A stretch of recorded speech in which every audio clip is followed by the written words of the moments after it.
Esta es la primera cátedra UNESCO del segundo semestre, Cátedra UNESCO en Comunicación y Participación Ciudadana, que, como ustedes saben, está dirigida a reflexionar sobre distintos temas que tienen que ver con el periodismo, su rol en la sociedad y las posibilidades de renovación o de, o de peligro que traen las nuevas tecnologías.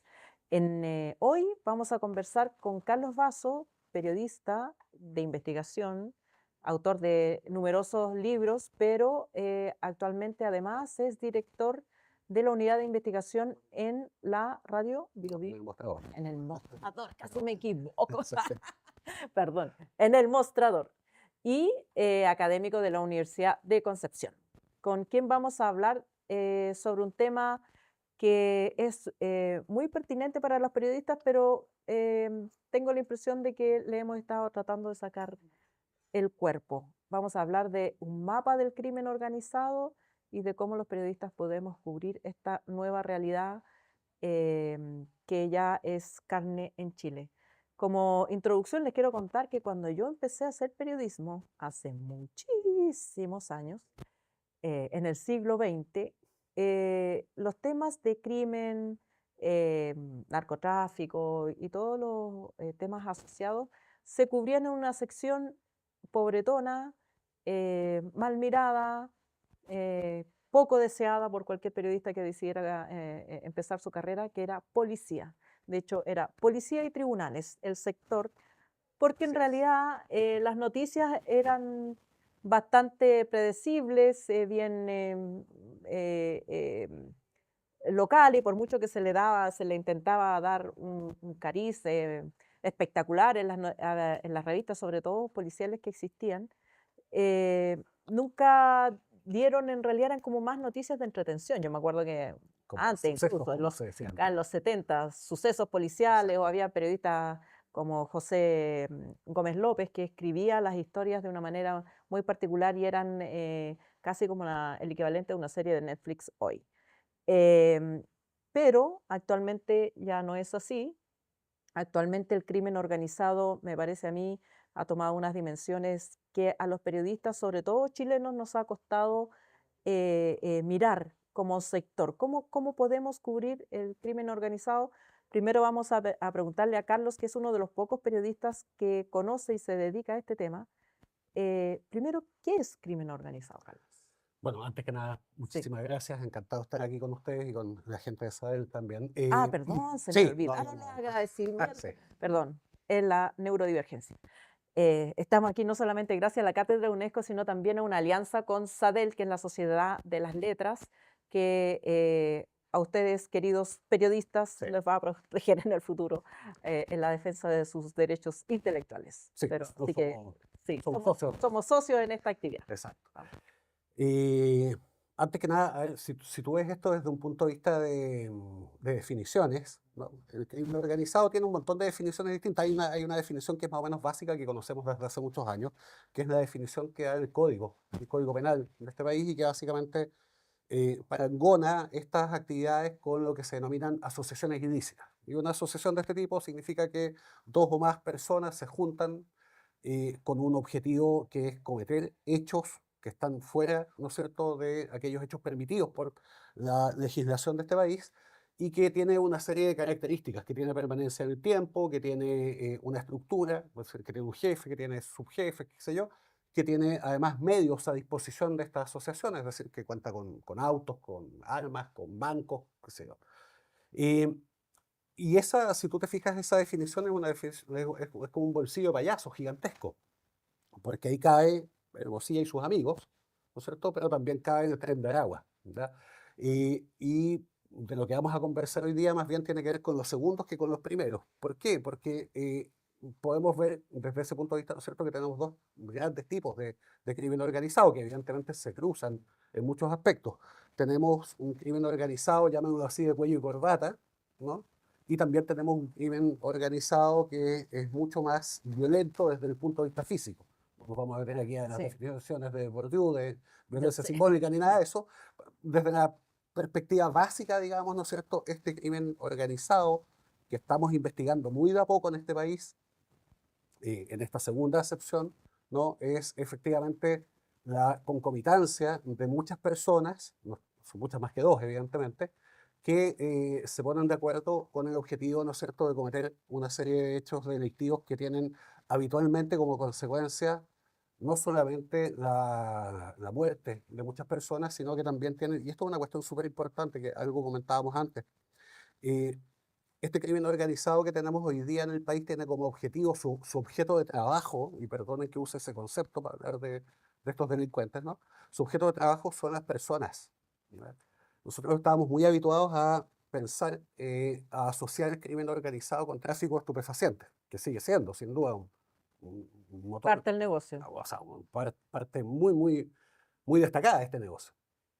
Pero este crimen que se está viviendo hoy día, este crimen organizado que estamos viendo, que en este momento hay un sitio de suceso, ahí asesinaron a un chico dominicano, aquí a unas cuadras más abajo, ¿no? Y ese tipo de delitos tiene como objetivo, ¿no es cierto?, fundamentalmente el tráfico y la explotación de personas, ¿verdad? O sea, hoy día, traficar personas, por ejemplo, desde Caracas hasta Santiago, económicamente es casi tan bueno como vender cocaína, ¿verdad? Y si vemos eso desde este punto de vista, vemos que nos estamos enfrentando a un cambio completo de paradigma y nos estamos enfrentando a personas cuyo desprecio hacia la vida de los demás es de una magnitud que uno jamás habría sospechado. Hasta los antiguos narcos de este país tenían ciertos códigos. Esos códigos ya no existen, ¿verdad? Y esta gente, las personas que estamos viendo hoy día que se dedican a esto, que en su mayoría son fundamentalmente organizaciones que vienen de otros países, pero que ya están traspasando esos conocimientos a estas bandas. Ustedes vieron hace unos días esta serie, esta sucesión de homicidios que hubo en La Granja, en Los Espejos, ¿no? Bueno, esa técnica, ese sistema de actuación, la violencia con que actuaron esas bandas, es una copia, una imitación, ¿no es cierto?, del modo con que actúa el Tren de Aragua, con que actúan los trinitarios, con que actúan los pulpos. Con la diferencia de que los personajes que cometen estos actos ahí, ¿no es cierto?, en La Granja, en Los Espejos, sobre todo en la zona sur de Santiago, que había estado muy calmada estos últimos tiempos, son, ¿no es cierto?, todos chilenos que están aprendiendo de este nuevo modelo de negocios que nos está llegando desde otros países. Y este modelo de negocios, la verdad es que no es ni siquiera un modelo de negocios que ya se haya visto en otras partes. Nosotros hemos sido, nuestro país, junto con Perú, junto con Colombia, esencialmente hemos sido una especie de, eh, Laboratorio. sí, un laboratorio. Hace poquito comentábamos con Cristian, ¿no es cierto?, de Sahel. eh, Le contaba que hace 2 semanas yo estuve conversando con un ex agente del FBI, que estuvo en el FBI hasta hace un par de semanas. Él fue uno de los agentes de caso que investigó a la Mara Salvatrucha, estas famosas maras salvadoreñas en Estados Unidos, y él estaba espantado con lo que están viendo en el Tren de Aragua en Estados Unidos, porque no entendían qué estaba pasando. Estamos todos Y habituados. después los maras tenían la fama de los más violentos. Exacto. Vivía este mismo agente, que además, curiosamente, su madre es chilena, por lo tanto Mm. habla muy bien español. Entonces, él pensaba que las maras, al costado, al lado de la forma del Tren de Aragua, son casos de crímenes de derecho. Eso es lo que estamos viendo hoy día en el país. Y una cuestión que es súper importante entender es que esto no tiene que ver con cuestiones políticas. Antiguamente, ¿no es cierto?, hubo durante muchos años las campañas políticas en este país, sobre todo las campañas de la derecha, ¿no es cierto?, tenían el tema de seguridad y no tienen todavía, ¿no? Tienen el tema de seguridad como su invisible. Esto ya escapó de eso. Esto ya no es un tema de derecha ni es un tema de izquierda, ¿no? Es un tema de cómo efectivamente nosotros tenemos la experiencia de ver cómo en otros países el crimen organizado ha socavado completamente la democracia. Vimos lo que pasó en México, vimos lo que pasó en su momento en Colombia, que recién están levantando cabeza. Estamos viendo lo que está pasando en Ecuador. Entonces, ese es un poco el trabajo que tenemos que hacer como periodistas, demostrar este es el futuro que viene, ¿no? Ahora, estás hablando de un cierto crimen organizado que, como dices, ahora las drogas u otros bienes no son lo que trafican, bienes ilícitos, digamos, y por eso su alto precio y por eso hay un mercado y gente dispuesta a hacerlo. Está diciendo que es el tráfico de personas la acción fundamental. ¿Tráfico de personas para qué? ¿Y qué es lo que lo hace tan rentable para estas organizaciones? Bueno, antiguamente nosotros en este continente teníamos el tráfico, ¿no es cierto?, sur-norte hacia Estados Unidos, que generó en su momento una cantidad importante de mafias, sobre todo mexicanas.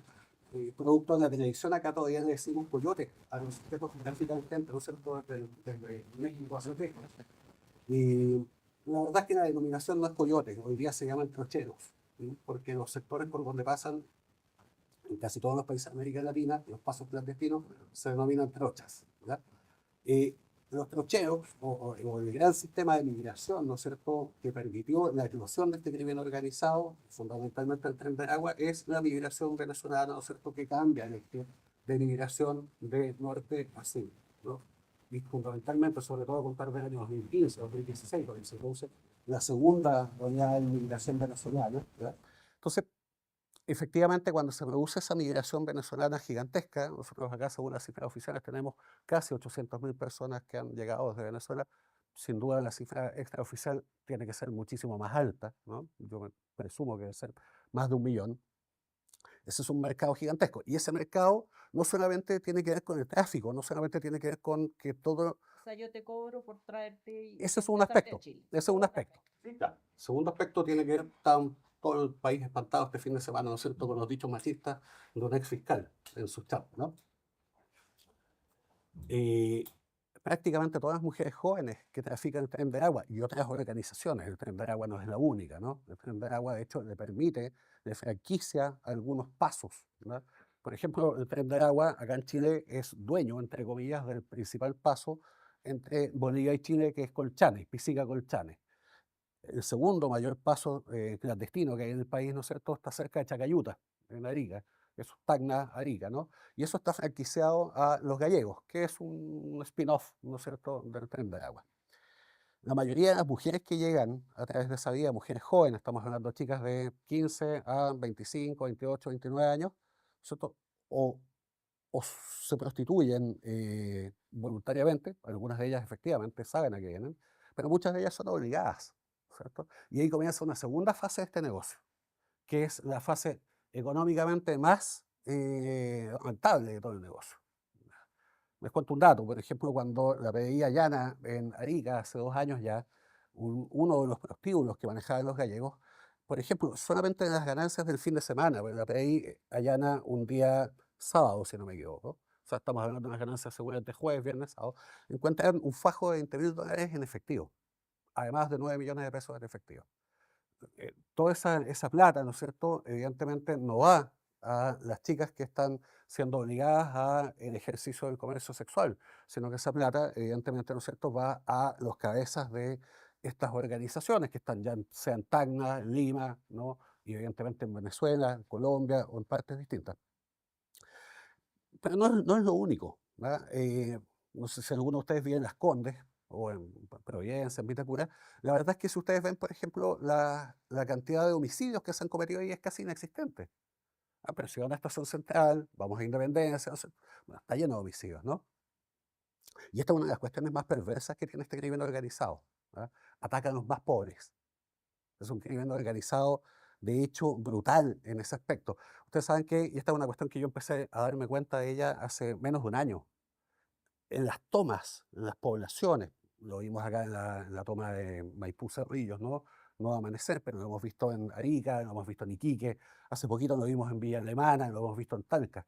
O sea, sectores muy, muy pobres de este país, ¿no es cierto?, son tomados por estas bandas, ¿ya? No solamente el Tren de Aragua, ¿no? O aquí mismo, ni siquiera en las poblaciones, aquí cerquita, en los CITES, aquí vayan a Avenida Mata, vayan a ver los CITES que hay ahí, ¿ya? Esos ITs son tomados por estos grupos, ¿no es cierto?, que obligan a quienes viven ahí, a los que quedan viviendo, bueno, la mayoría de ellos se van, los que pueden se van, ¿no? Pero hay gente que queda viviendo ahí, muchas veces viejitos, gente de mucha edad, ¿no?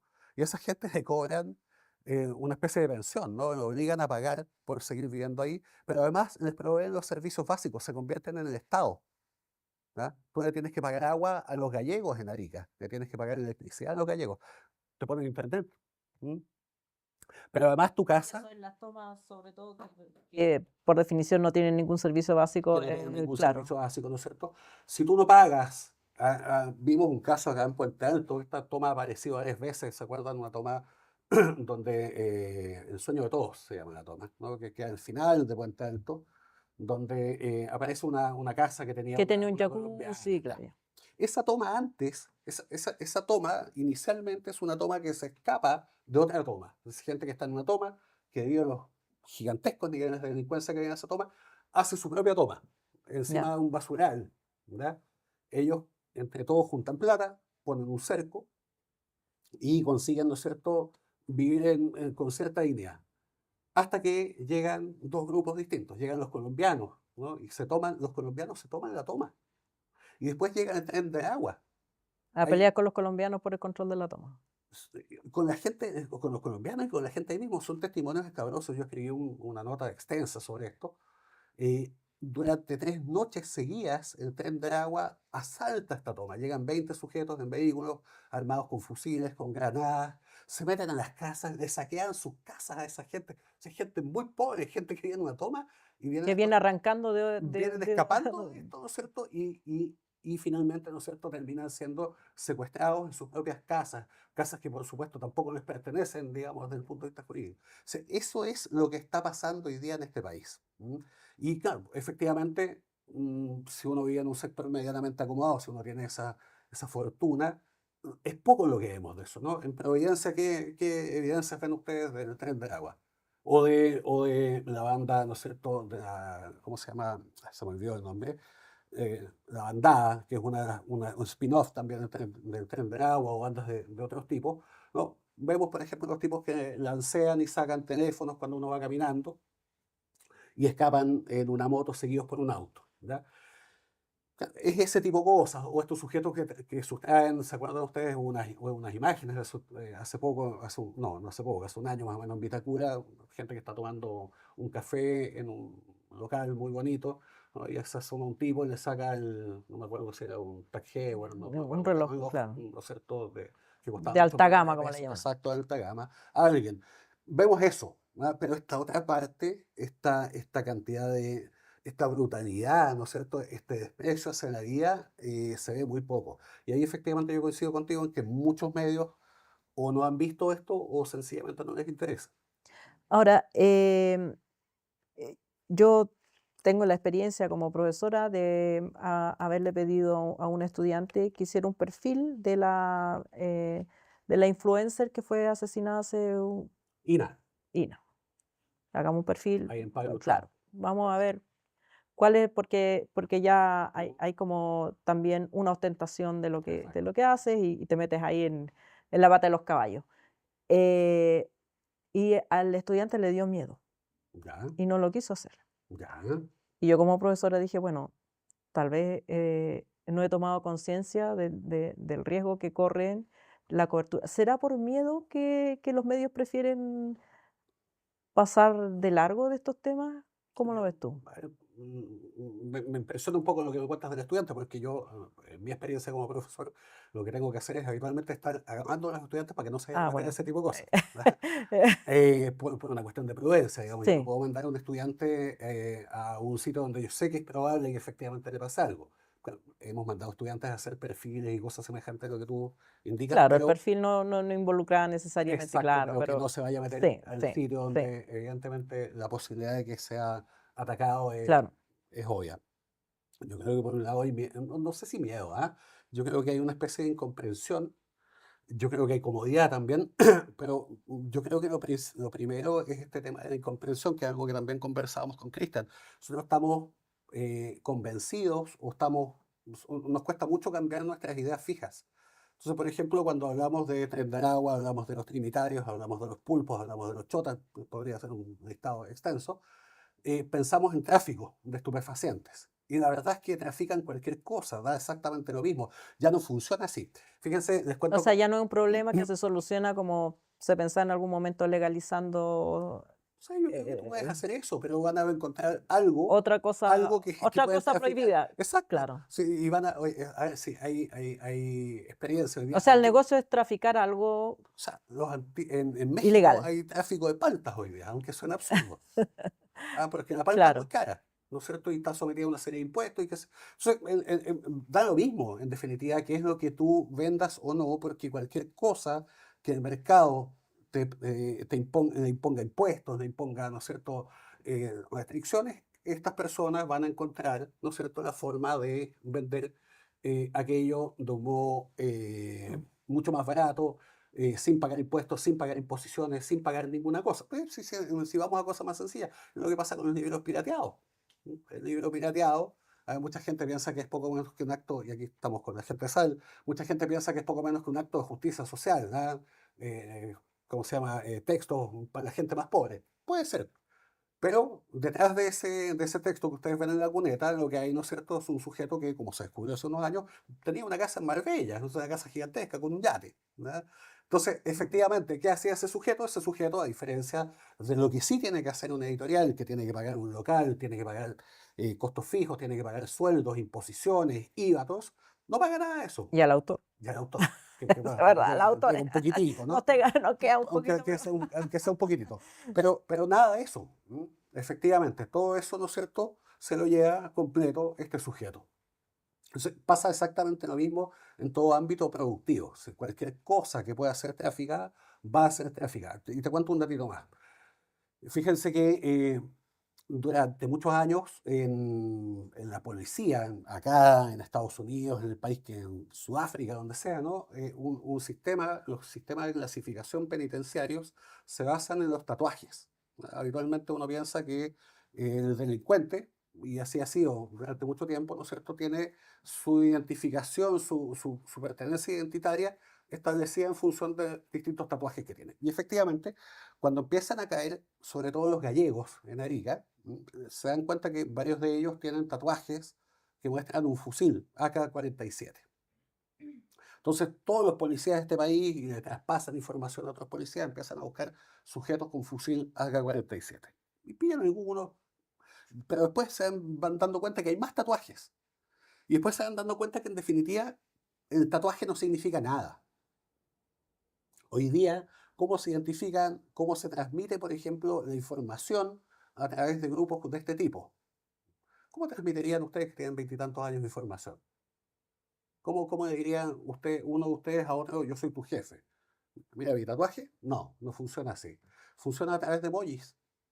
La comunicación hoy día de estos grupos es fundamentalmente, Hablando del WhatsApp, que están tan famosos. no solamente de WhatsApp. De- De hecho, fíjate que, claro, en WhatsApp, fíjense, a ver, el famoso Niño Guerrero, el cabecilla del Tren de Aragua, ¿cómo manda instrucciones? ¿Cómo mandaba? Porque está medio desaparecido. ¿Cómo mandaba instrucciones? Nos mandaba a través del estado de WhatsApp. Ni siquiera mandaba mensajes. En el Ya. estado él ponía instrucciones. Entonces, los luceros de alta, como se llaman los lugartenientes, tenían que estar todo el día revisando WhatsApp y viendo, ¿no es cierto?, si el niño les había mandado alguna instrucción. Otro sistema de comunicación muy popular en todos estos grupos tiene que ver con los estados de Instagram, o sea, con las historias de Instagram. ¿Mm? Tienen cuentas de Instagram falsas, ¿no es cierto? O sea, cuentas que van Crean variando. y claro. Entonces se mandan en el estado del WhatsApp, aparece la alineación, como le llaman ellos hoy día a este sistema de comunicación. La alineación hoy día es tu.instagram.tanto, tanto. Entonces ellos se meten a ese Instagram y van viendo qué historias aparecen. Y las historias, a través de emojis, van expresando cosas. Entonces aparece, por ejemplo, dice, a todos los de la Plaza de Santiago. Ellos llaman a sus sitios, a sus territorios, los llaman plaza. Esto no es exclusivo del Tren de Es Aragua. como una jerga militar. Son Sí. estructuras muy verticales en ese aspecto. O sea, todos los de la Plaza de Santiago, ¿no es cierto? La instrucción hoy día es que y aparece el iconito de agua. ¿Saben ustedes qué cosa es el agua? Es la ketamina. Entonces aparecen las tres gotitas salpicando y dice, el agua hoy día, a contar de hoy día, vale 20% más. Y abajo aparece una serie de iconos, de emojis, ¿no?, que indican quién es el que está mandando esa instrucción. ¿Ya? Por ejemplo, hay un personaje que es un murciélago. Todavía nadie sabe quién es, pero cuando viene el emoji de murciélago, eso viene De top, muy ¿no? arriba. O, por ejemplo, cuando mandan las instrucciones respecto de los cobros, en el caso de la trata de personas con fines de explotación sexual, eso costó mucho tiempo entender, aparecía un emoji que es como el Partenón. ¿Han visto ese emoji que es como una casita blanca chiquitita? Bueno, ¿por qué es ese emoji? Ese emoji tiene que ver con que en el Tren de Aragua, la estructura del Tren de Aragua dedicada a la trata de personas con fines de explotación sexual es una empresa de fachada que se llama Tours Casablanca. Y entonces el Entonces, emoji cuando viene el emoji simula. que parece una Casa Blanca, uno sabe Sí, que es un Partenón, pero sí. ¿no? uno sabe que eso es una instrucción oficial que viene desde la cabeza de la estructura de tráfico de mujeres. Ahora, Entonces, todo eso ha ido cambiando. ¿cómo, ya te voy a preguntar por el mapa chileno que Ujú. eh, creo que es importante, Sí, sin duda. pero ¿cómo pueden operar estas bandas con este nivel de sofisticación de jefes, de instrucciones, sin intervenir en el Estado o cooptar agentes del Estado? No pueden. No pueden, ya. No, no pueden. Entonces, ¿cuáles son los agentes del Estado que son condición necesaria y básica para que puedan A operar ver, con esto? los que tenemos hasta hoy en día, ¿no? Los que ya sabemos que han sido cooptados. ¿Y qué es lo que pasa siempre? Por eso les digo, cuando uno dice esta cosa, dice uno viene desde el futuro. Si esto ya pasó en México hace muchos años, ¿no? Y pasó en Colombia. ¿Con quién empiezan ellos? Con aquellos que ejercen la fiscalización en la calle, ¿no? Detectives, carabineros, guardias municipales, ¿no? A otro, dentro de los penales, que es otro tema, ¿no es cierto? Gendarmes. Los gendarmes, ¿no? Y de ahí vamos a ir subiendo. Nosotros hay algunos datos que tenemos que no puedo contar aquí públicamente, que Mm. estamos investigando de personas ya de escalafones un poco más altos dentro del Estado. Pero no tengan ninguna duda de que si esto no se detiene, ¿no es cierto?, en 10 años más, 5 años más, quién sabe, mucho menos tiempo, ¿no? Vamos a saber de diputados, de senadores, de municipios completos. Ya tenemos indicios, ¿no?, de municipios que están, no sé si cooptados completamente, pero que ya han sido penetrados, sobre todo por el tema de tráfico de estupefacientes. Pero fíjense que además de las actividades ilícitas que hay, tráfico de lo que sea, desde paltas, como les decía, hasta teléfonos, el problema, y quizás el problema más complejo que tiene el crimen organizado, es cómo incorpora esas ganancias, ¿no es cierto?, a las economías formales. ¿Cómo convierto yo la plata que sustraje, ¿no es cierto?, quitándole teléfonos a los peatones aquí en el Paseo Bulnes?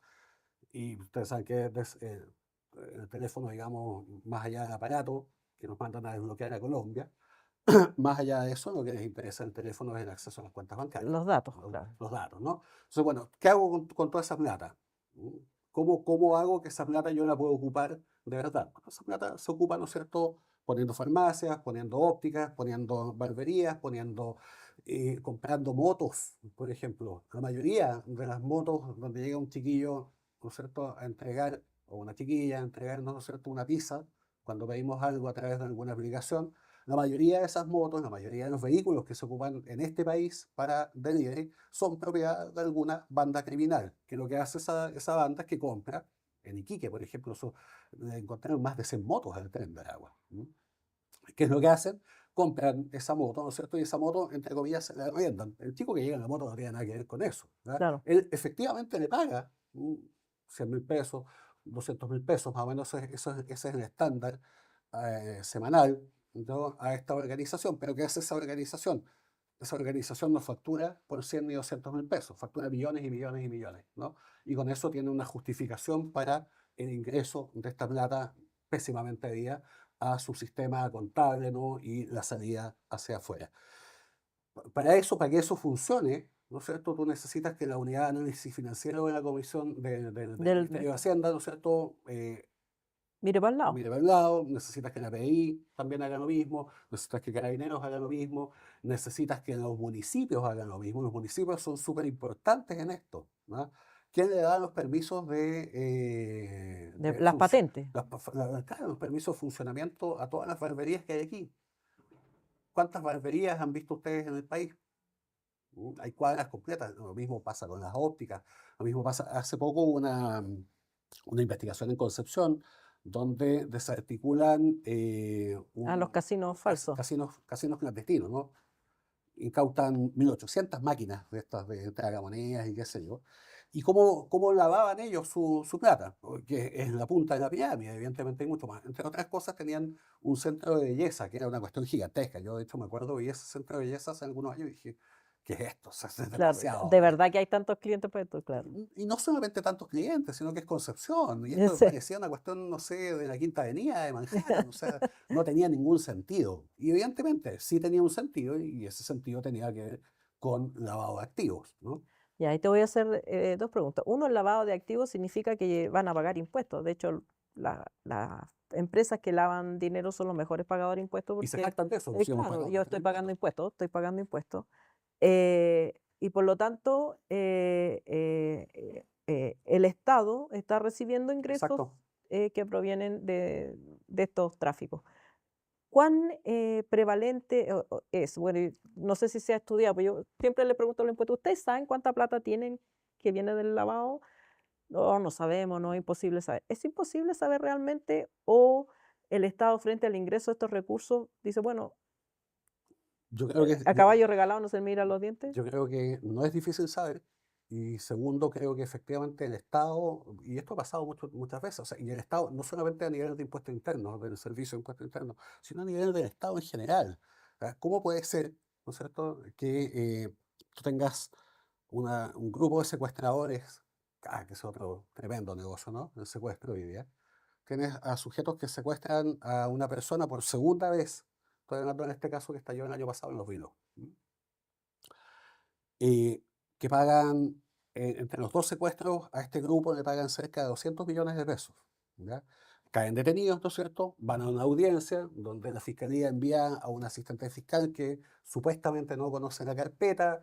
Un desastre absoluto y finalmente la jueza termina dejando en libertad a estos sujetos a cambio de una caución de 5 millones de pesos. Y llegan los abogados con sobres, con billetes en efectivo, y pagan en el mismo acto 5 millones, 5 millones, 5 millones, 5 millones, y se van caminando estos sujetos. O sea, ni siquiera estamos hablando de impuestos internos, que impuestos internos es un organismo administrativo. Estamos hablando del órgano máximo de administración de justicia al cual le llama la Recibe, atención que estos secuestradores que están presos, estaban hasta hace unos minutos antes, están presos porque habían secuestrado a alguien y le habían cobrado 130 millones de pesos en el segundo secuestro, el primero habían sido 70 o sea, millones. están recibiendo plata recibido de ese mismo secuestro. Es una cuestión absurda.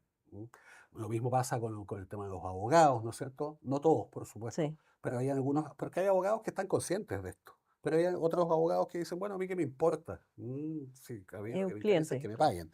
Entonces, sí, yo creo que efectivamente hay muchas zonas ahí donde el Estado sencillamente permite. permite. Fíjate, incluso, es más, en, en este país, como en casi todos los países del mundo, los organismos de fiscalización en términos económicos están obligados a dar cuenta de movimientos sospechosos que excedan de $10.000, que por lo demás todas las Se supone, recomendaciones claro. dicen. Además de que se O supone, sea, cualquier persona trate de hacer una transferencia por las vías legales, te preguntan a dónde vas, por qué vas a mandar el dinero, exacto, bueno, y no puedes mandar más de $10.000. exacto. Claro.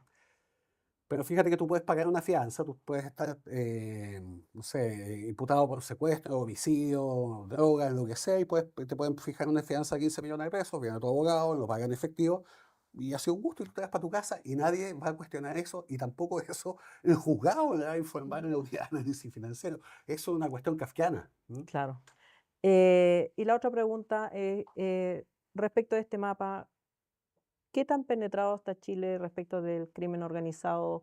¿Estamos en alerta amarilla, roja, morada? No sabría, soy medio malo para los colores, como dice mi esposa, ¿no? Pero yo creo que estamos en un nivel muy, muy alto. Tenemos bandas de crimen organizado de verdad operando en todo el país. Fíjate que o sea, no hay ninguna comuna que esté exenta. Antiguamente el tema de las grandes bandas de crimen organizado estaba focalizado en Santiago, por supuesto, sobre todo en la zona sur, Valparaíso, Bueno, es que si Concepción, compramos el caso del Cabro Carrera, digamos que como el clásico Perilla. delincuente chileno, un narcotraficante, entre comillas, exitoso porque Sí, tenía negocios ahí, pero tenía unos locales en bandera, exacto. o sea, era rasca, digamos, al lado de esto, Sí, ¿no? sí, sí, o sea, sí, bueno, ¿para qué vamos a ofender al Sí, cabo? al Pero cabro, sí, sí, pero sin duda. claro. Pero fíjate, lo que te quiero decir es que antiguamente el crimen organizado estaba focalizado en las mayores concentraciones de población, Santiago, Concepción, Valparaíso. Hoy día, bueno, lo mismo que tú decías, o sea, tienes bandas de crimen organizado en Padre Hurtado, tienes bandas de crimen organizado en Talagante, en Melipilla, ¿ah? Y eso porque estamos aquí, les estoy hablando aquí. Fíjense ustedes lo que está pasando, por ejemplo, vamos más al sur, Graneros hoy día tiene una cantidad de sujetos del tren de agua importantísima. Los vilos, ¿verdad? Que es una cosa de este tamaño, ¿cierto? También tiene una actividad criminal importante. Y si ustedes empiezan a buscar, se van a dar cuenta que en muchas ciudades o muchas comunas, ni siquiera caen dentro de lo que nosotros habitualmente entendemos como ciudad, comunas pequeñas, comunas de 15, 20.000 habitantes, 5.000 habitantes, comunas donde antes existía este lugar común de que aquí no hay delincuencia, que la gente deja La la, puerta la puerta de 10, su casa sin llave y todo eso, eso ya hoy día no existe. Y eso te da cuenta, ¿no es cierto?, de cómo se han ido masificando y básicamente cómo estos grupos han ido ocupando todos los mercados criminales que han encontrado. Y hay un último dato. Cuando llegan a Tren ellos se dan cuenta de que prácticamente todo el país es un mercado completamente abierto y muy fácil de conquistar. Ellos llegan, yo estoy escribiendo un libro que se va a publicar el próximo año sobre esto, y parto contando eh, las escuchas telefónicas que hay en Arica acerca de cuando llegan los gallegos. Los gallegos son Tren de Aragua, es exactamente lo mismo, ¿no? Es un cambio de denominación. Y esas escuchas, ¿y cómo sabe la PDI, cómo sabe el fiscal de este caso que llegan los gallegos? Porque ellos estaban escuchando la típica cuestión que tú cubriste millones de veces, yo también hace años, ¿no? La banda local que sí. traficaba pasta base, que traían desde Tacna y que vendían y qué sé. Los supuestos dueños, ¿no es cierto?, del Sí. sector. Y los audios yo los he escuchado, los tengo, son impactantes, son sujetos que están muertos de miedo, los chilenos. ¿Ah? Cuando se van dando cuenta que estos venezolanos que los están amenazando, ¿no es cierto?, no son simples amenazas. Y cuando se van dando cuenta que empiezan a secuestrar a los demás, que los torturan. Y hay unos audios donde hay uno que es en particular que es impresionante, el Guaso, uno de los traficantes del Guaso, ¿no? Y el otro es el Guatón. Entonces, no puede ser más Claro, chileno, más ¿no? chileno, claro. Entonces el guaso llama al guatón y le dice, ¿sabéis que no sé qué hacer?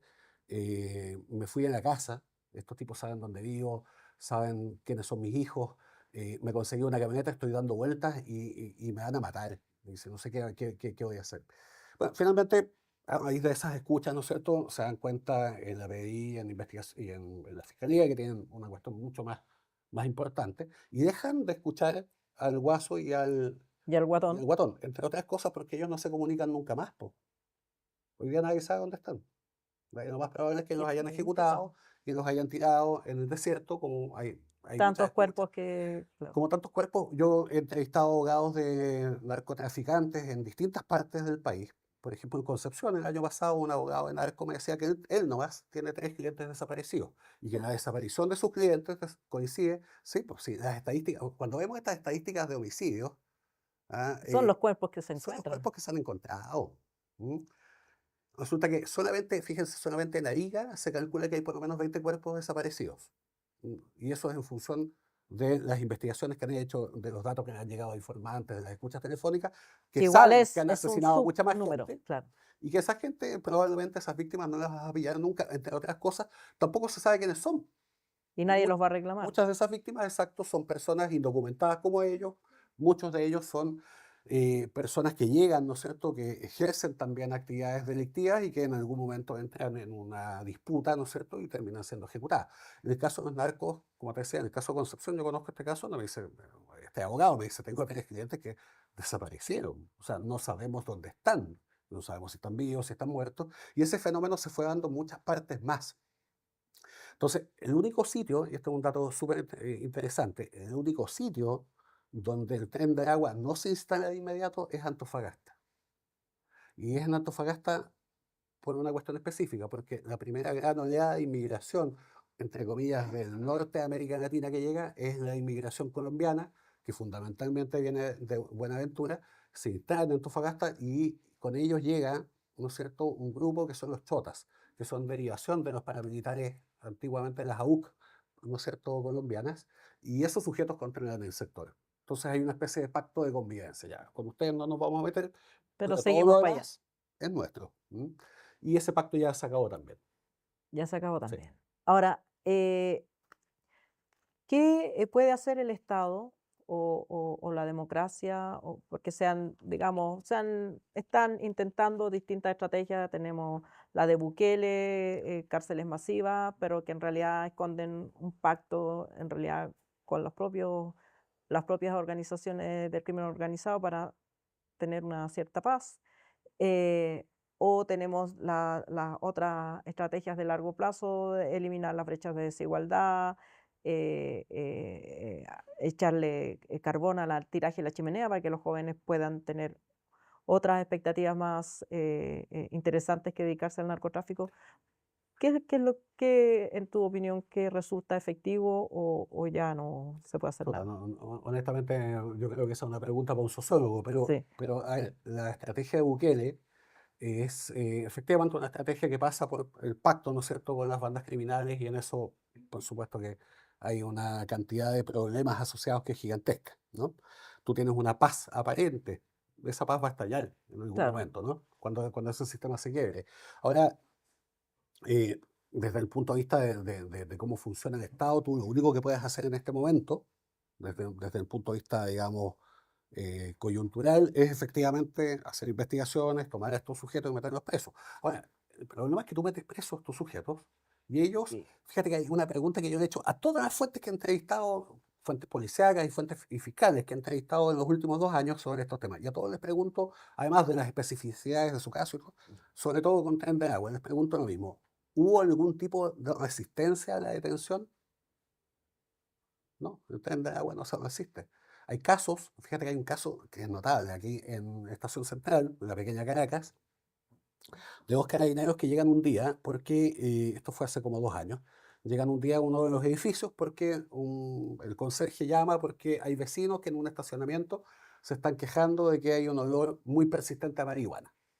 Llegan 2 carabineros de la comisaría, O ¿no? sea, no iban a encontrar nada, No le algo, nada, nada, deben nada. haber pensado que había algún drogón ahí Ya. fumando, que sea una cosa así, ¿no? Ajá. Llegan estos 2 carabineros, seguramente con su arma de servicio, un Taurus 38 del año 70, y determinan quiénes son los dueños de ese estacionamiento, que efectivamente dicen que se sentía muy fuerte, ¿no es cierto?, esta olor a marihuana.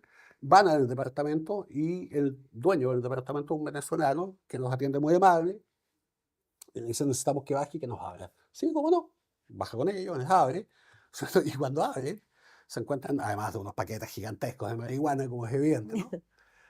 Que es lo de menos, ¿no? Se encuentran con fusiles, granadas, y más encima, esto me lo cuenta una persona que estuvo después, que investigó este caso, ¿no es cierto? El tipo abre y entra, y enciende la luz, y deja que pasen. O sea, podría haber tomado un fusil, Claro, ¿no es cierto? Y claro. haberse defendido, qué sé, pero dentro de la lógica de ellos no está hacer eso. Hay otros casos donde el Tren de Aragua sí intentan resistir, cuando los van persiguiendo, qué sé yo, cuando los encuentran en la calle, pero cuando ellos sienten que están siendo detenidos, sencillamente no ponen ningún tipo de resistencia. Hay muchas teorías, mi teoría sobre eso es que ellos vuelven al elemento de donde nacen, que es la penitenciaría. El Tren de Aragua, lo mismo que los Bueno, trinitarios, ¿no es eso está, cierto? está muy también estudiado, de que hoy día la cárcel se convierte en centro de operaciones Es un centro de de operaciones, reciente. y es un centro de operaciones y es un negocio gigantesco. El negocio, ellos dentro de las mismas cárceles, ¿cierto? Efectúan negocios con los mismos presos, que de nuevo, volvemos a esto, Son una población vulnerable, es una población claro. vulnerable, ¿no es cierto? Y ellos, para ellos es muy simple, ¿no es cierto?, grabar un video cortándole un dedo o amenazando con cortarle un dedo. Ellos lo hacen Ujú. siempre, ¿no? Cortan un dedo a otro preso y mandarle ese video a la familia del preso para que les deposite 100.000 pesos en una cuenta y después ellos extorsionan a los que están adentro a cambio de no ser asesinados. O sea, entonces, la verdad es que tampoco es un tema muy complejo para ellos estar presos. ¿M? Ahora, te pregunté qué puede hacer el Estado, pregunta para sociólogo, Perdón, pero te perdón, voy a preguntar, no, ya, perdón, pero solo para sí. complementar eso. Efectivamente, o sea, a ver, yo creo que lo único que podemos empezar a pensar aquí como Estado es un poco lo que ha hecho Italia después de los años 90. ¿No es cierto? Todos los sistemas de educación que tienen que ver con la primera infancia, con la niñez, ¿no es cierto? De enseñar ciertas cosas que fíjate que en este país hemos ido dejando atrás. Antiguamente en este país se enseñaba educación cívica. Eso hace muchos años que ya no se enseña. ¿Ya?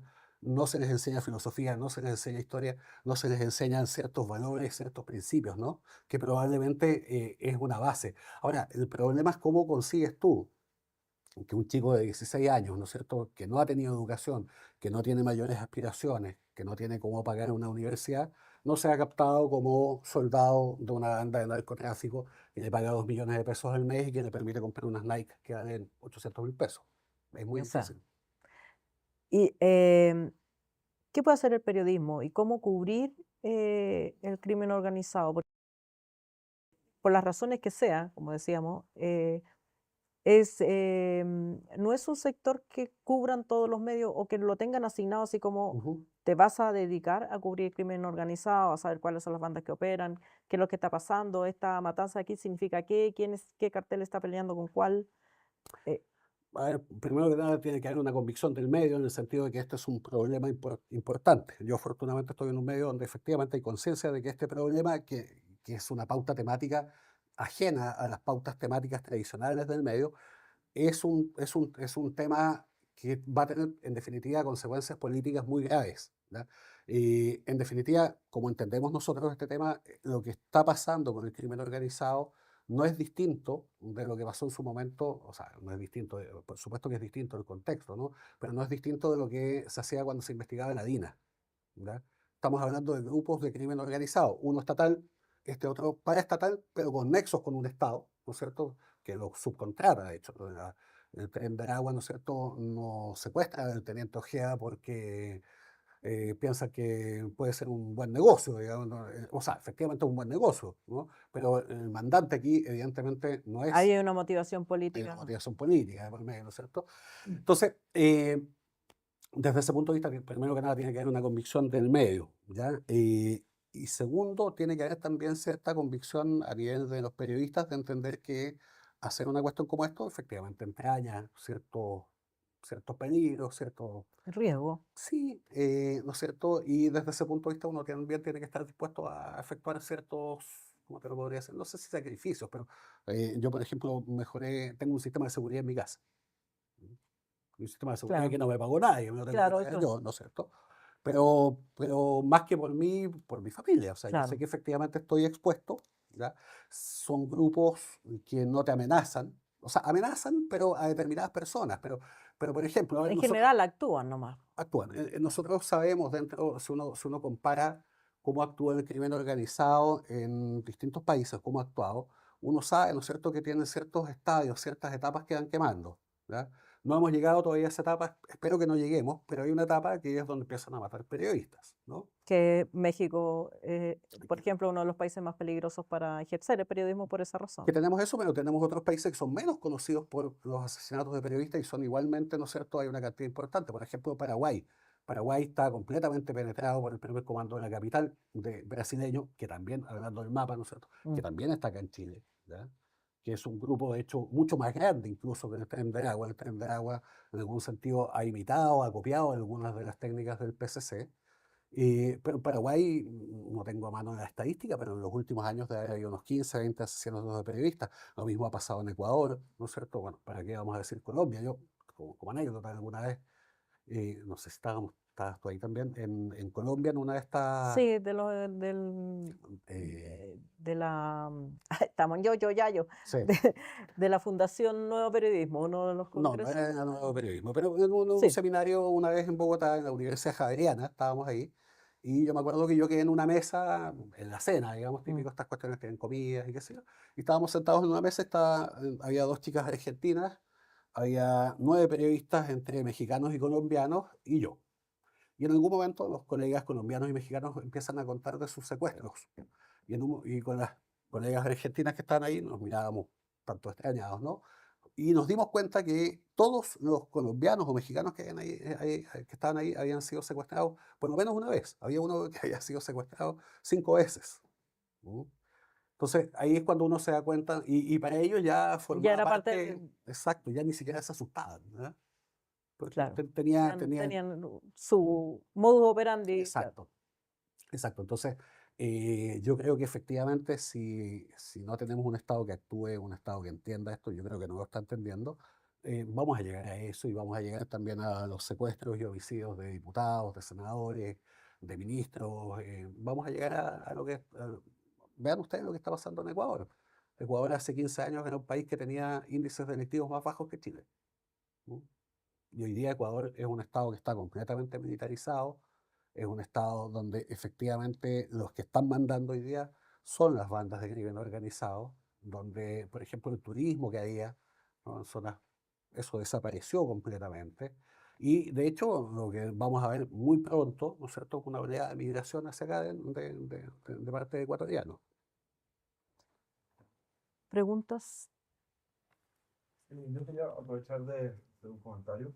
Eh, bueno, yo también para decir quiero, o sea, no soy periodista, soy estudiante de ciencia política. Bienvenido. Ujú. Estaba abordando como este tema y realmente me ha parecido súper interesante, pero y bueno, yo justo hice un trabajo sobre esto y tal, sobre este tema, y me he dado cuenta que, bueno, por parte del Estado y todo eso, como que combaten toda esta problemática tapando el sol con un dedo.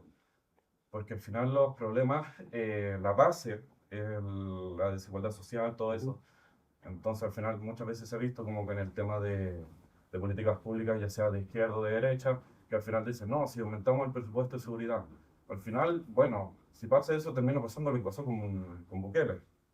Entonces al final, justo hablando como de la responsabilidad, como del, tal vez podía ser del periodismo, como obviamente hay que ir advirtiendo, pero tal vez como no solo quedarse como, que siento que igual, tal vez se voy a como mostrar como miedo, ¿no? ¿Cómo se llama? También mostrar como por qué pasa eso, no solamente como la consecuencia, sino que también como la causa, así como también visibilizar más como que hay mucha desigualdad social, porque al final esto es negocio, entonces si ven que no hay como desigualdad, al final el negocio se termina y no, o sea, los crímenes no van a desaparecer, pero al final como no van a llegar a ese grado de violencia. Entonces, como tal vez como la función, como digo, bueno, aparte obviamente de visibilizar, que es súper importante, pero también como mostrar como las causas, así como la desigualdad social y todo eso, porque incluso obviamente con el poder que tiene el periodismo, eso también podría incitar como a políticas públicas que mejoren como las desigualdades sociales, más que hacer un solamente enfoque como a la seguridad interna del país. Entonces, igual podría ser como como tal vez una buena medida para también combatir eso. O sea, puede Sí, ser, sin duda, sí, pero tienes que tener en cuenta dos cosas. Una, el trabajo del periodista es mostrar. ¿Ya? Probablemente la gente que tiene que pensar, digamos, un poco más a fondo eso, precisamente la gente que va a estar en tu ámbito, ¿no? Y por supuesto, si hay medidas de políticas públicas que son inteligentes y que son nuevas, por supuesto que hay que contar eso, ¿ya? Eso es un punto. Y, y segundo, y esto también yo creo que es súper importante entender, el Estado, y por eso yo les decía, coyunturalmente, el Estado no puede hacer otra cosa hoy día que contestar a esa demanda por seguridad. O sea, no hay ninguna posibilidad hoy día, sea quien sea que esté en la moneda hoy día, de hacer lo que están haciendo en términos y que es insuficiente. De decir, tenemos que aumentar la dotación de carabineros, tenemos que aumentar PDI, tenemos que aumentar, necesitamos mejores equipos, porque efectivamente si tú ves, por ejemplo, el tipo de equipamiento con que cuenta el Tren de Agua, con que cuentan los trinitarios, la sofisticación, ¿no es cierto?, con que operan, es mucho más alta que la de la policía. Tienes un combate asimétrico, ¿no es cierto?, que es muy difícil que te permita que tú le proveas seguridad, que es una de las funciones del Estado, ¿no?, a tus vecinos. Si no tienes la posibilidad, ¿no es cierto?, de que la policía se enfrente en algún momento, sabemos que hasta aquí no se han enfrentado. Pero fíjate, mira, un detalle para comentar eso. ¿Se acuerdan ustedes el año pasado? Fue como en septiembre, ha sido como en esta fecha, septiembre, octubre.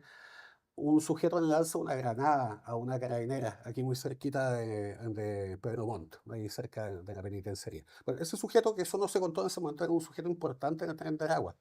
¿Tá? El carabinero que está con la carabinera le dispara, lo mata. Es el único incidente que hemos tenido hasta este momento donde el Tren de Agua ha usado granadas. En otros países hay una cantidad importantísima de episodios donde estos sujetos han usado granadas. Cuando empiecen de verdad a usar granadas en forma masiva, como las han usado bueno, en el mismo Venezuela, ¿no? Sobre todo en Colombia también, otros grupos como los Lobos las usan mucho en Ecuador, el Estado le va a tener que comprar trajes de protección a todos los policías que están en la calle. No puedes dejarlos desprotegidos. ¿Mm? Entonces, lamentablemente, no hay ninguna posibilidad de que el Estado no haga eso. Por supuesto, otra cosa, ¿no es cierto?, es que el Estado apunte al tema de desigualdad. Entonces, está muy bien, es su función. Y te agrego un último elemento, hablando de la desigualdad. Sí, la desigualdad, sin duda, ¿no es cierto?, y como yo mismo lo decía, es lo que te permite, ¿no es cierto?, que un chico que no tiene expectativas se sume a una banda, sea la banda que sea. Pero el problema que tenemos hoy día, ¿no es cierto?, no nace producto de la desigualdad, nace producto, ¿no es cierto?, de que nos llega acá una de las mayores bandas que ha existido en la historia de este continente. ¿Ya? Y esa banda no llega por desigualdad, se enquista en los sectores más desiguales, pero no tengas ninguna duda de que si hubiese sectores más acomodados, y te lo voy a ejemplificar de otro modo, se enquistarían en ellos. Fíjate que en Estados Unidos hoy día el tren del agua está actuando en Manhattan y está actuando, la profesora lo conoce bien, ¿cierto? No está actuando en el Bronx. ¿Mm? No, en Manhattan no hay, en la isla En la isla. misma no hay lo que aquí consideraríamos personas vulnerables. O No, sea, no no puedes hay. financiarlo, no hay No hay, manera, claro. pero resulta que está Sí. actuando ahí. Entonces, no solamente tiene que ver con el tema de la desigualdad. La desigualdad es un factor brutal en todo esto, pero no es el único. Eso, no sé si te contesto. No, sí, sí, perfecto, es igual. O sea, como también, y no sé si no lo especifica bien, si tampoco es como llegar y decir, o Sí, sea, al por final supuesto. obviamente ha sido como una bola de nieve que ha ido creciendo y ya está en el punto que estamos ahora. Exacto. ¿Alguien? Pero, pero al final igual en eso tienes como alta razón y también como gracias por decirlo, porque obviamente como no conozco mucho Sí, de no, este por tema, Sí, supuesto. entonces como conocer también Sí, ese punto y todo sí, eso. está muy bien. Pues. muchas gracias. Pregunta. Yo tengo una pregunta que escapa un poco de lo que estaban hablando, Ujú. pero quisiera saber qué pasa con las mujeres como en estas bandas de crimen Ah, organizado. temazo Bueno, gigante. pregunta. ¿Hay que ver con el No, o sea, a ver, te voy a rol contar. como- Mira, es que te agradezco mucho la pregunta, pero algo de eso les iba a comentar y se me fue. Estas bandas son las bandas más machistas que tú te puedes imaginar.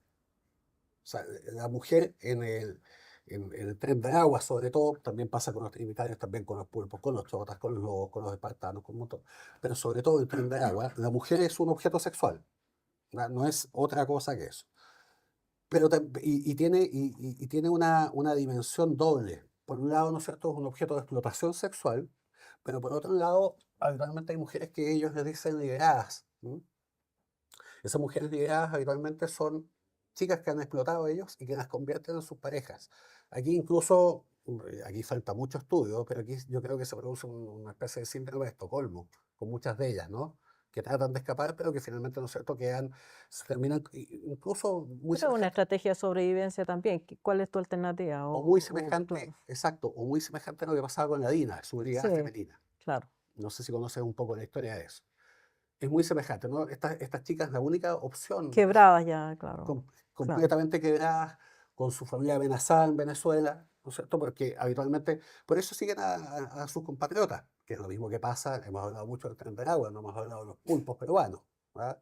Los pulpos lo que hacen, ¿no es cierto?, es que amenazan a sus compatriotas. ¿Por qué? Por muchos motivos. Uno de esos motivos, por ejemplo, cuando hay secuestro, es que secuestran a un peruano cuando le hacen un trabajo de inteligencia previa y saben dónde viven sus padres, por ejemplo, no sé, en Perú, en Arequipa, en Lima, donde sea, ¿no?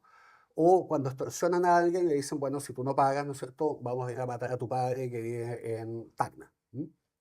Y aquí está la foto de tu casa. Está la foto, mira, Y aquí las está. mujeres normalmente dejan a los hijos, vienen, Ese es el claro, tema con la claro, mujer. claro. La mujer, ¿no es cierto?, habitualmente viene sola, mujer joven, generalmente madre soltera, ¿no?, que trata de venir acá a buscar una vía de, primero que nada, ¿no es cierto?, vivir en un lugar que no sea una dictadura, y segundo, vivir en un lugar que le permita tener ingresos mínimos para financiar, ¿no es cierto?, a su padre, a sus padres, a sus hijos, etc. Entonces, estos grupos captan a esas mujeres haciendo ese trabajo de inteligencia, las mantienen permanentemente extorsionadas, les quitan todas las ganancias y en algunos casos específicos permiten que sean liberadas, ¿no es cierto?, que dejen de pagar, pero a cambio de convertirse en parejas de ellos.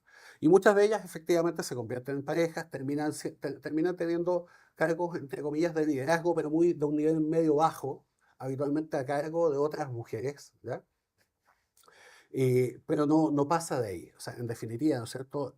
Si tú quisieras ver esto desde una perspectiva de género, yo te diría que es una de las peores cosas que ha pasado en el género femenino, la forma en que operan estos grupos. No hay ningún tipo de consideración hacia la mujer, no hay ningún tipo de respeto hacia la mujer, ¿cierto? Y la mujer se limita a ser nada más que un objeto sexual. Y las casas de tortura, por ejemplo, yo no sé si ustedes saben eso, son una cuestión.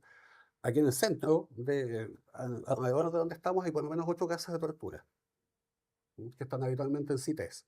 Esas casas de tortura, y esto tengo los datos hasta las direcciones, y esos datos, perdón, esas casas de tortura, básicamente operan en función de ¿qué? De dos cosas. Uno, son los lugares donde llegan, ¿no es cierto?, a los secuestrados, donde los torturan, les graban los videos, ¿no? Les cortan los dedos y hacen todas estas cosas, y donde llevan también a las mujeres que se intentan emancipar, si quieres tú, disculpa el concepto Ujú. usado en este contexto, pero es eso, ¿no? Mujeres que se quieren escapar de la ejida de ellos, y esas mujeres son llevadas ahí, son torturadas también, ¿no es cierto? Y en el caso de que la mujer se niegue a seguir trabajando para ellos o qué sé yo, bueno, el destino es bien, creo que Es no necesito, previsible. claro, creo que no necesito contárselo. Déjenme que les cuente que un caso, yo les decía que el tren de agua está en todas partes, uno de los sitios donde llega, uno de los primeros sitios donde llega en Chile es Puerto Montt, ¿ya? Y en Puerto Montt se establecen muy fuerte en el tema de tráfico de mujeres. Desde Puerto Montt establecen toda una red de tráfico, o sea, de explotación, perdón, de mujeres, ¿no es cierto? Desde Puerto Montt hasta Osorno y después hasta Temuco. Y ese grupo del Tren del Agua cae cuando una de sus víctimas le confiesa a un cliente. Hay una historia además ahí muy dramática, porque yo sé que se terminan enamorando, ¿no? Es una historia, digamos, de un carácter Ujú. casi cinematográfico, ¿no? O sea, o él se termina enamorando de ella. Y ella le confiesa que está secuestrada, le confiesa, ¿no es cierto?, por qué no quiere tener relaciones sexuales con él, le dice, bueno, que en realidad yo estoy destruida, ¿no? Y ese sujeto, en una actitud muy corajuda, ¿no? Que había pagado por los servicios de una prostituta, es eso lo que hace, ¿no? Él va a la PDI y dice, ¿sabe qué? Oiga, mira lo que está pasando. Y eso permite que se inicie esa primera investigación que termina con 4 sujetos condenados a penas altísimas de cárcel. Así que es realmente brutal la forma en que operan con las mujeres, Ahora, como todo mercado, existe porque hay clientes. por supuesto. Por eso les ¿Quién- digo, este es un sujeto que está claro, buscando. pero ¿quiénes son los clientes porque si es tan lucrativo traer mujeres y explotarlas para la prostitución? La verdad es que eso no lo sé, no sé con detalle. Incluso sí me acuerdo porque yo intenté entrevistar a ese sujeto. Y no Ya, hubo caso porque él tiene condición de testigo protegido y un montón ya. de cosas, digamos, no tuve ninguna posibilidad. Sí me decía el oficial de caso de la PDI, que es el tipo que investigó esto, miento, el fiscal del caso me dijo, mira, me dijo, es un sujeto, un profesional joven, 30 y tantos años, que es adicto a las prostitutas, ¿ya? Él se pasa y gasta mucha parte de su plata mensual en esto. ¿Mm? Y efectivamente ahí empecé a conocer un mundo que yo no conocía, ¿no? Que tiene que ver con las páginas web que ofrecen servicios de prostitución, ¿no?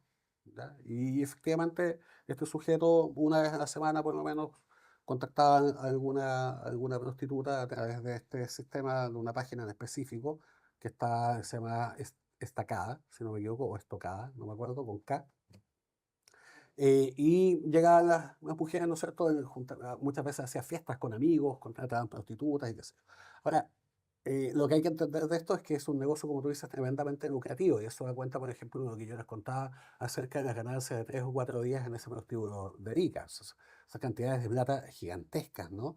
Y un dato adicional, esa plata habitualmente, sobre todo en Arica, esa plata la transferían hacia algunas cuentas del extranjero a través de cantidades pequeñas para evitar este tema del monto, ¿no? Eso se llama pitufeo, transferir Ya. pequeños montos.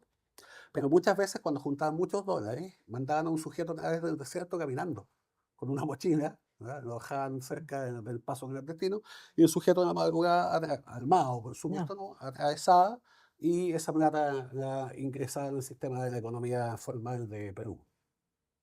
No sé si te contesté, si te queda alguna duda. Ya. ¿Alguien más? Sí. Tengo una pregunta respecto a lo último que dijo. Por lo general, este tipo de bandas operan transnacionalmente en Ujú. otros países. ¿Cómo afectan a la economía también de cada país? Porque generan mucha plata, incluso las mismas células, no sé, los gallegos, por ejemplo, que son como una banda, parte del Tren de Aragua, Ujú. generan cientos de millones. ¿Cómo afecta en sí a la economía del país? Mira, déjame que te explique un detallito antes. El Tren de Aragua, en particular, es una estructura gigantesca que tiene dos tipos de bandas, además. Una cosa es el Tren de Aragua como tal, pero tiene bandas franquiciadas y tiene bandas asociadas. El Tren de Aragua es una franquicia. Es lo mismo que McDonald's en ese sentido. Entonces, tú vas y postulas a una franquicia de McDonald's y Me dais tanto y le tienes que pagar, ¿no es cierto?, un fee mensual y tienes que además adoptar los estándares de producción de ellos, la iconografía de ellos y todo eso. Esto es exactamente lo mismo. En definitiva, estas bandas, por ejemplo, justamente esta banda de Puerto Montt es una banda que yo les describí hace poco, es una banda franquiciada. Y a cambio de eso, lo principal, ¿no es cierto?, es el uso del nombre. Tú puedes decir que eres Tren de Aragua, ¿ya?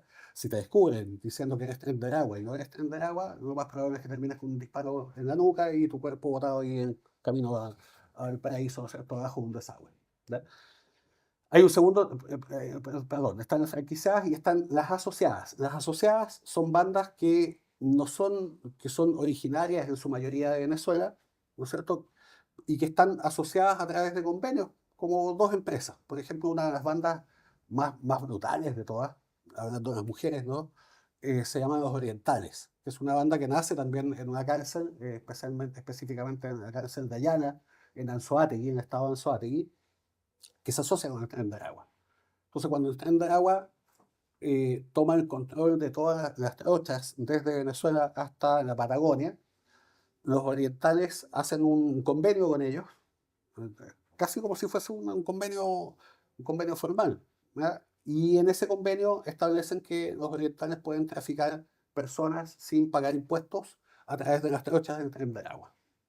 ¿Con qué objetivo? Con el objetivo de que en determinadas ciudades, especialmente Santiago, ¿no?, ellos se dedicasen a la explotación de mujeres y le pagasen un impuesto de un 25% de todas sus ganancias al Tren de Aragua. Entonces el Tren de Aragua dice, amigos orientales, pasen, pasa el libro, claro. traigan todas las mujeres que ustedes quieran, pero ustedes nos pagan el 25%.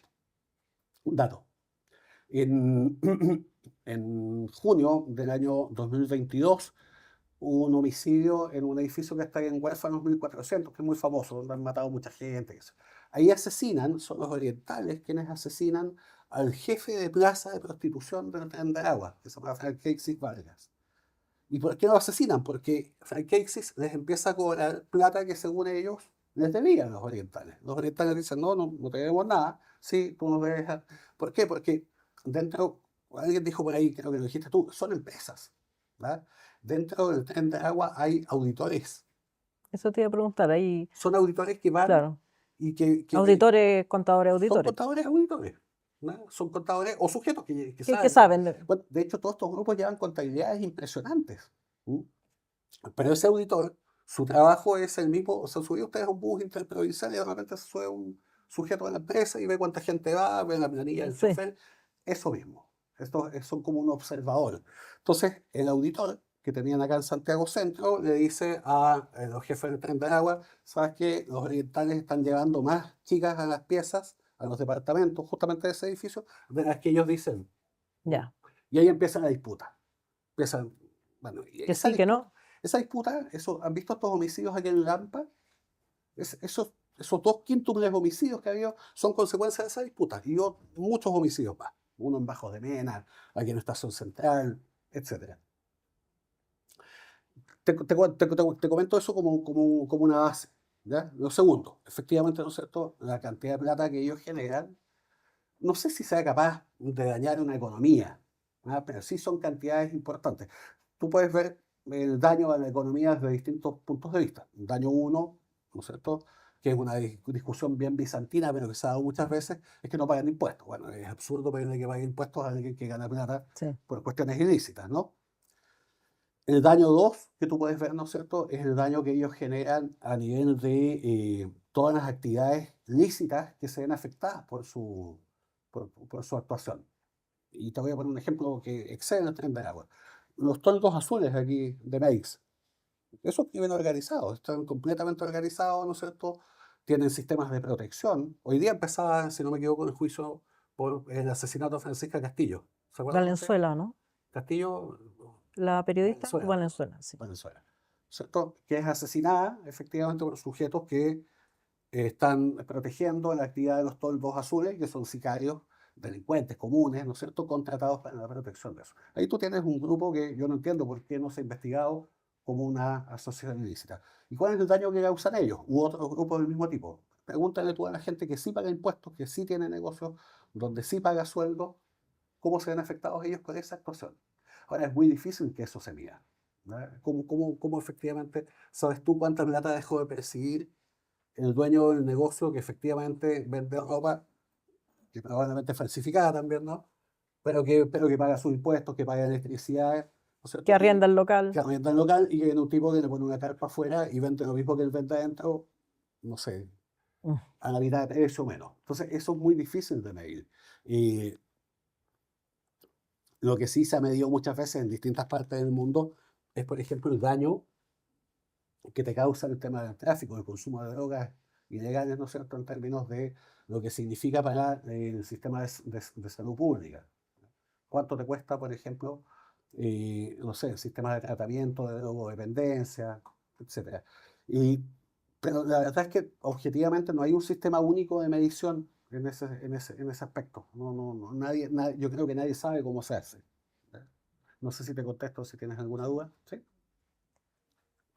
Sí, listo. La pregunta anterior, el negocio de extorsión al pequeño Eso. comerciante o al gran Sí. comerciante ya se inició en Sí, Chile. un negocio gigante. ¿Cómo va eso? Antes afectaba solo a empresarios extranjeros, ahora ya se ha extendido a las empresas nacionales. ¿Cómo lo ves? O sea, hasta hoy todavía sigue enfocado fundamentalmente en empresarios de otros países. Los chinos, por ejemplo, que en Meix, ¿no? De hecho, de eso te iba a preguntar. Los chinos también, hay mafias chinas. Sí, po. por supuesto. Sí, po. Por supuesto. Sí. Tenemos la banda de Fuyan, ¿no? Entre otras. Pero los chinos, por ejemplo, en Meix, ¿no es cierto? Y en distintas partes del país, ¿ah? Los chinos son objeto de extorsiones gigantescas. ¿Se acuerdan ustedes de esta famosa banda de los pulpos verdes? Que había carabineros ¿Y ahí. por qué les decían los pulpos verdes? Porque la banda que opera en este mismo sector, en la Estación Central, ¿no es cierto?, Independencia, Recoleta, etcétera, son los pulpos peruanos. Y los mismos comerciantes de la zona hablaban de los pulpos verdes porque, en definitiva, estos carabineros, ¿no es cierto?, se habían dedicado a exactamente el mismo tipo de actividad que ejercían los pulpos, que es súper llamativo entender, y esto dice un poco, permite entender un poco qué es lo que pasa cuando el Estado deja de hacer su función, lo que decíamos antes del tema de seguridad. Esto no hay ningún pecado en contarlo. Los pulpos, así como otros grupos criminales, tienen encargados de comunicaciones. ¿Ustedes sabían eso? Hay un libro muy bueno, se lo recomiendo sobre todo a la gente que estudia periodismo y también a ustedes, futuro cientista político, que se llama Narcoperiodismo, que escribió un colega nuestro asesinado, que fue Javier Valdés. Y en ese libro él cuenta cómo funcionan los equipos de comunicaciones de los carteles mexicanos, que están compuestos de periodistas. Ustedes mañana, si no pillan pega en un medio o en el Estado, bueno, pueden ser quizás periodistas de un cartel, ¿por qué no? Espero que no. Los pulpos tienen acá un encargado de comunicaciones, que no es periodista, ¿no? Y ese encargado de comunicaciones, yo no lo conozco, no he tenido, no quiero conocer, no he podido todavía, pero he escuchado grabaciones donde él explica qué hacen. Y lo que él explica que hacen es que ellos proveen servicios de protección. Esa es la explicación oficial de ellos. Dice, ellos van donde... Servicio noble. eh, Digamos, su No, relato. no, yo creo, no, él sabe que lo que están haciendo Ya. es un delito, pero Ya. lo que dice es más o menos lo siguiente. Mire, si usted no nos paga a nosotros, que somos de su misma nacionalidad, van a venir los del Tren de Agua y le van a exigir a usted que pague una vacuna, como le llaman a este impuesto, ¿no? Y si usted no les paga a ellos, les van a quemar el negocio. Entonces, mejor páguenos a nosotros, que nos conocemos, somos todos de la misma nacionalidad, y nosotros evitamos que vengan los del Tren de Agua a quemar su negocio. ¿Mm?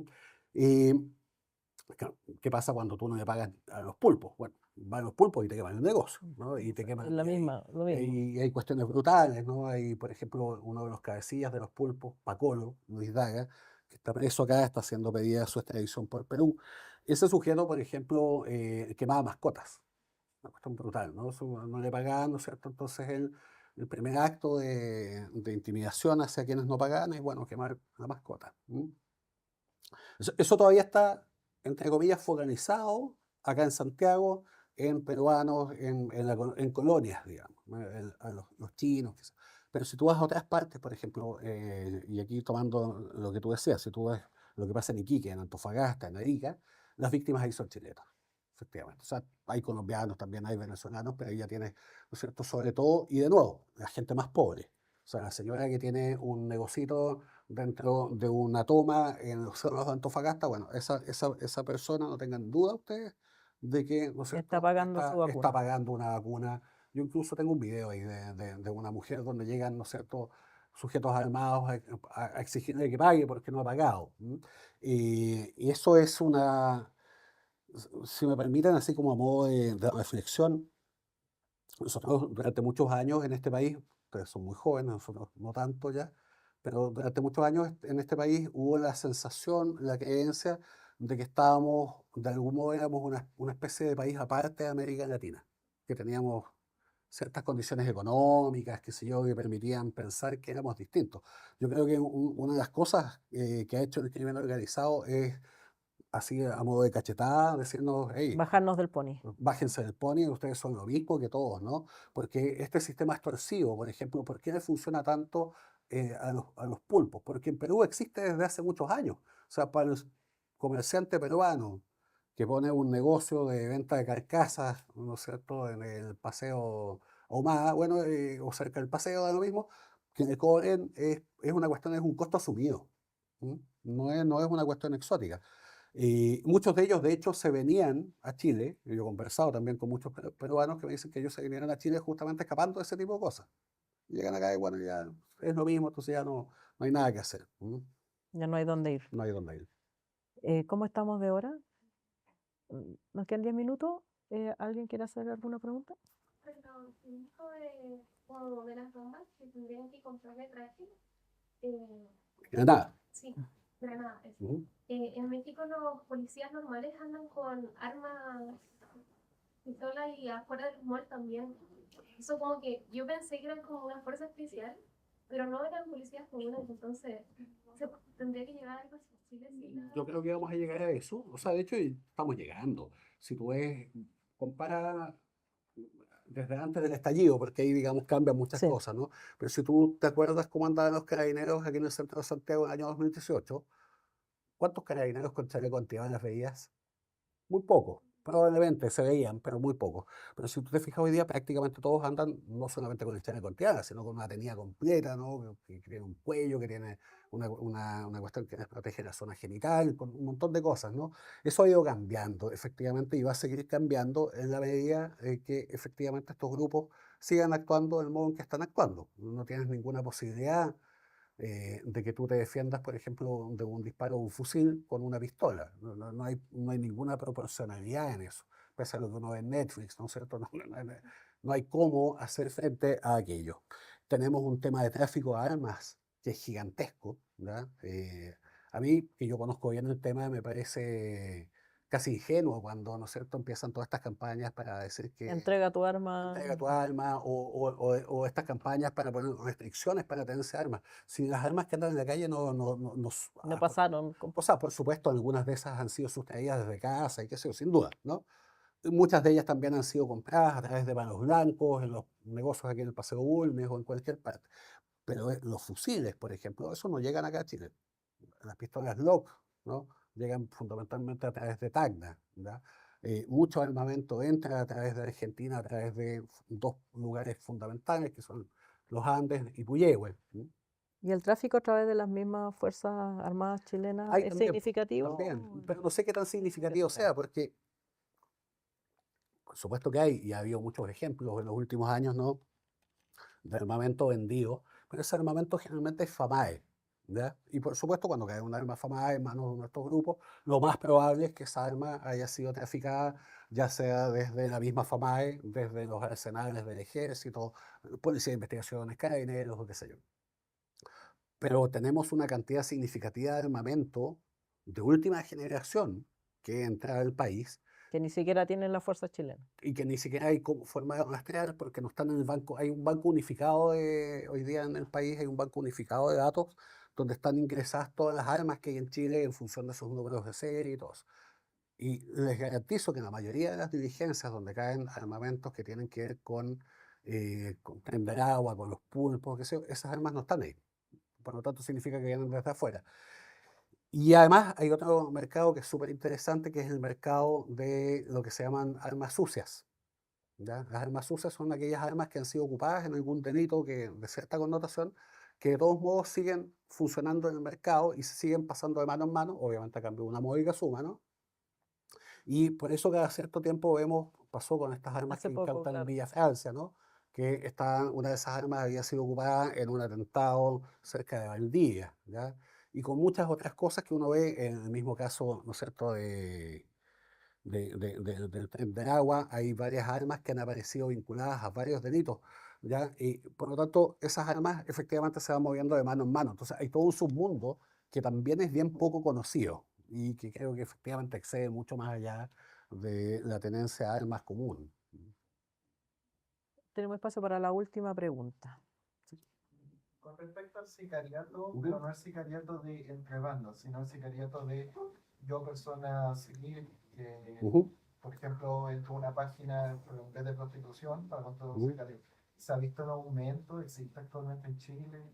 ¿Es No, algo que ofrece el Candará? no hay estadísticas que yo conozca, lo que no significa que no las haya.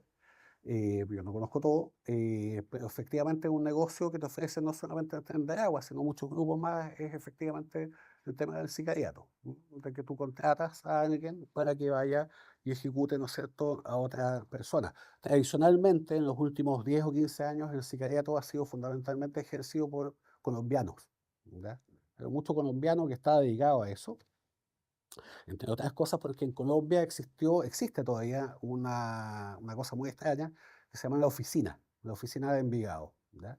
Y la oficina es un grupo, es una oficina donde tú vas y contratas, ¿no es cierto?, sicarios, ¿ya? Y ese grupo la oficina se convirtió en una cuestión muy grande, después se trasladó a Buenaventura, pusieron una especie de sucursal en Buenaventura, y mucha buena parte de la inmigración que llegó a Chile, sobre todo a Antofagasta, es inmigración que viene de Buenaventura. Entonces, de ahí llegan sujetos de la oficina, ¿ya? Y esos sujetos son los que popularizan el tema del sicariato. Yo cubrí hace un par de años un tema que tenía que ver con un homicidio que se comete en Valdivia, ¿ya? Un homicidio muy impresionante. Son dos narcotraficantes chilenos, ¿ya? Uno manda a matar al otro, y ahí hay el ejecutor, ¿no es cierto?, es un colombiano que es contratado para eso, y cuando empiezan a investigar, descubren que el colombiano tenía una cantidad de homicidios hacia atrás en otras ciudades, y él mismo se jactaba de eso, ¿no es cierto? Ahí toda una codificación acerca de cómo hablaban ellos en los chats o telefónicamente de un homicidio, un sicariato en la jerga del crimen organizado colombiana es pintar una casa, ¿ya? De hecho, cuando lo toman detenido es casi absurdo. ¿A qué se dedica usted? Yo soy pintor de casas. Ah, y después se da cuenta de que el tipo nos estaba confesando que Les está efectivamente, confesando lo que claro, hacía. no sabían pues, qué cosa era un pintor de casa. Y un pintor de casa en la oficina es un sicario. Entonces, efectivamente, eso existe. No hay una estadística. Sabemos de determinados grupos que subcontratan a otros. Por ejemplo, en el caso de esta toma esta toma gigantesca que es Nuevo Amanecer, que está entre dos comunas aquí entre Maipú y Cerrillos, esa toma la dominó muchos años un grupo de origen dominicano que son los trinitarios, ¿ya? Y en esa toma, desde que los trinitarios se asientan ahí hasta que son desbaratados, estamos hablando de un periodo de 2 años, 2 años y medio aproximadamente, ellos subcontratan el Tren de Agua. ¿Para qué? Para la ejecución de los narcotraficantes del sector. O sea, hay por lo menos 15 homicidios que comete ahí en el Tren de Agua, de narcotraficantes, de gente, incluso de indigentes. Es como hay casi una especie de limpieza étnica ahí, ¿ya? De indigentes que a su vez, ¿no es cierto?, de vez en cuando vendían monos de pasta base que les pasaban había un grupo chileno ahí en los Sotos, ¿no? En los Sotos les pasaban. Bueno, y ellos matan a cerca de 15 personas ahí. Y todo eso es un subcontrato, ¿verdad? Esos son sicarios, son contratados específicamente para eso, y esos sujetos en el tren de agua solamente aparecían en la población cuando los llamaban, ¿no es cierto?, para cometer alguno de estos homicidios. Y tenemos otros ejemplos más, ¿no?, de homicidios que se han cometido. Y bueno, y si tú lo ves en términos estrictos, ¿no es cierto?, ¿qué cosa es el homicidio del teniente Ojeda? Es un sicariato, ¿verdad? Son contratados específicamente para efectuar el secuestro, ¿no es cierto?, dejando ciertas evidencias que buscaban incriminar a la policía de investigaciones, y también, por supuesto, hacer parecer como que era un operativo policíaco, ¿m? Pero el objetivo final de eso es la ejecución del teniente Ojeda, ejecución que se comete de un modo muy semejante a otras ejecuciones donde ha participado el tren de agua, y que el cuerpo es escondido después exactamente del mismo modo como esconden los cuerpos en Arica. ¿M? Entonces Modus formas, operandi. son modus operandi, ¿no es cierto?, que ellos manejan de un modo muy típico. No sé si te queda alguna duda. ¿Hay alguna banda, ya no en Chile, sino ¿Mm? alguna organización criminal que ofrezca este servicio a civiles? Oye, nos Espera, vamos a espera, preocupar, ¿ah? espera, sí, te iba a decir, tú estás buscando uno, ¿no? ¿Quieres un ¿Necesitas un servicio? dato? Mira, que no puedo hacer eso. Mira. ¿Me puede dar un dato? O sea, lo que pasa es que hay muchas bandas que hacen eso. El homicidio del fiscal Marcelo Pequi, que es asesinado en el año 2022 en Colombia, que es un punto de inflexión en esto, ¿no? Es un homicidio que es encargado desde Paraguay, donde se subcontrata al primer comando de la capital, y el primer comando de la capital subcontrata al tren de agua a su vez. ¿Verdad? Esto es como... Una cadena claro, pero es la típica cadena, no sé, de subcontratación, Claro, claro. tú ves a alguien que está haciendo un galpón, ¿no es cierto? Y el maestro que está ahí, en realidad es subcontratado por el medio pollo, del medio pollo, exacto, ¿no? Esto es exactamente lo mismo. Eso existe, eso ya funciona, ¿verdad? La verdad es que no es necesario que lleguen más grupos, porque ya tenemos grupos que están operando a través de esos mecanismos acá en Chile, lamentablemente. Bueno, muchas gracias. Muchas Muchas gracias a gracias a todos todos por ustedes, sus la preguntas. paciencia. Agradecemos también la presencia del director de la Escuela de Periodismo, Fernando Morales, que nos ha acompañado en esta jornada y se nos había olvidado saludar.